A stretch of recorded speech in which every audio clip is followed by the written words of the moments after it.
के तोरा लाल दिल को झलर मलर साड़ी कि के तोरा लाल दिल को गौरव के डारी। चलिए मिल के वन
और कहेंगे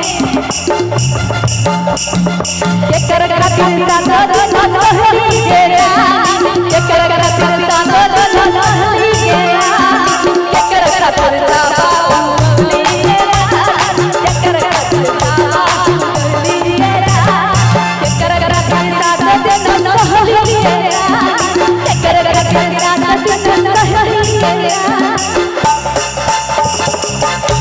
एक बार भैया के लिए ताली बजाइए जोरदार म्यूजिशियन भाई के लिए। क्या मस्त मजा आ रहा है, डांस करने में मन लग रहा है, मजा आ रहा है। हाँ संजय भैया, महेंद्र भैया, देवेंद्र भैया, एक बार जोरदार तालियां होनी चाहिए। हाँ इतना मस्त मतलब सुन के ऐसा लगा कि तारीफ करो करना चाहिए। हाँ कहेंगे भैया या तेरे साथ दिन सहले भैया या तेरे साथ दिन सहले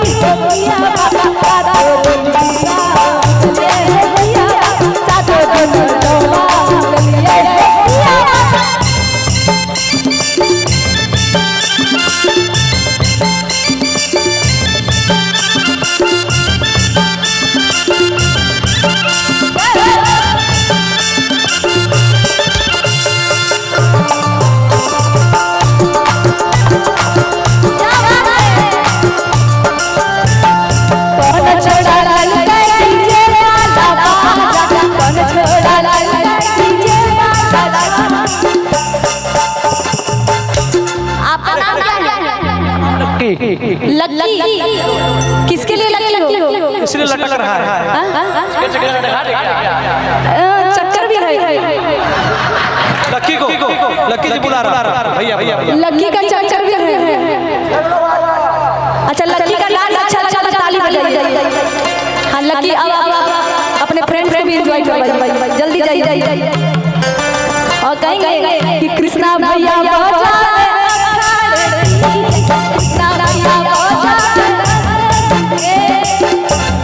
कृष्णा भी कौश और कन्हैया भी कौश। अब कन्हैया भैया चलिए कन्हैया भैया खड़ा होइए, डांस कीजिएगा। हरदम गुस्सैले रहते हैं, जब गुस्सैले रहते हैं। कन्हैया भैया के लिए ताली बजाइए आप। हाँ अब तनी हाथ खड़ा कर दीजिए, उठाइए दोनों। हाँ बोलिए कन्हैया भैया